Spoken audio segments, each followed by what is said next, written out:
Tumataba na talaga guys, oh. Grabe, oh. Hello mga ka-Yelmons. Good morning. Kain tayo ng lunch. Ito ang aking lunch guys. Yan ang bread. At saka yung frozen na dragon fruits. That's it guys. Pero nakakain ako kanina guys ng ng fried noodles. Nagluto ako ng fried noodles. Tapos akala ko ako maghatid sa alaga ko kaya dali-dali akong kumain kasi 11:30 aalis. So dumating si babae ng alas 11 kaya siya na ang naghatid sa alaga ko. So pero tapos na akong kumain kasi 10:30 kumain ako. Noodles, nagluto ako ng madalian na noodles. Tapos ayun ang kinain ko kasi akala ko ako yung maghatid sa alaga ko doon sa kanyang sa kanyang English class.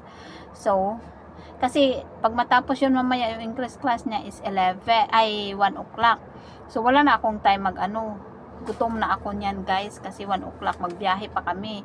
Tapos pagdating dito kakain yung alaga ko tapos punta na naman kami sa ballet. So wala akong time kumain kaya nagkain ako ng maaga mga 10:30. Yun pala, umuwi din si babae. Kaya ayan. That's it. Ito na lang ang kakainin ko.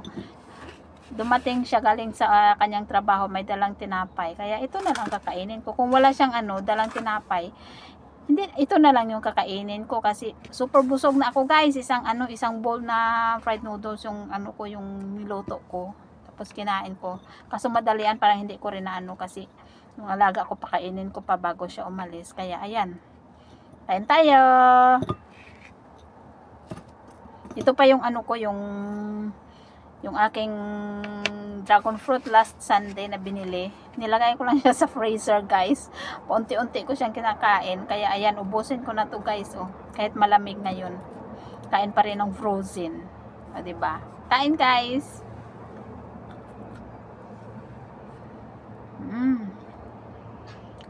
Parang ice cream.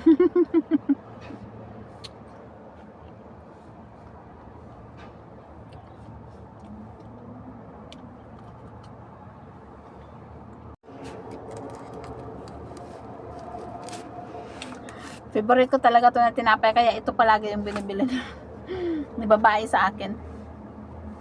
Masarap siguro to sa ipalaman. Nag-invento.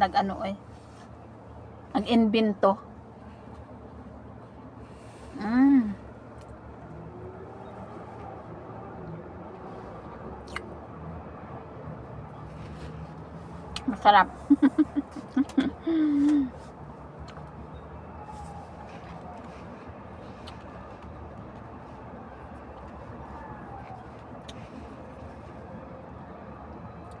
Saturday kasi ngayon guys.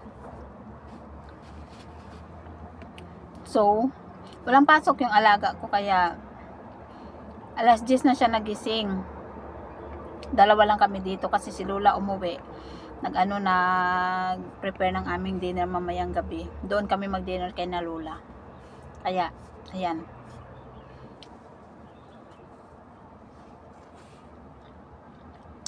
Sarap.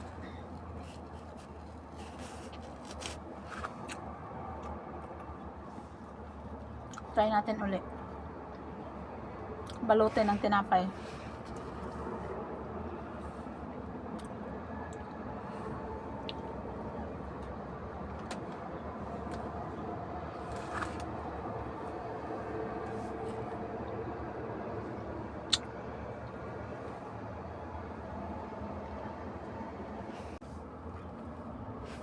Tumataba na talaga guys, oh. Grabe, oh. Hiyang sa pagkuskus ng ng inidoro. Kaya ako Diyos ko Lord, need ko nang mag-diet. Ayan guys, kain muna ako guys. Thank you so much for watching. Salamat sa sa support. Thank you so much. See you on my next vlog. Bye bye. Love you all. God bless.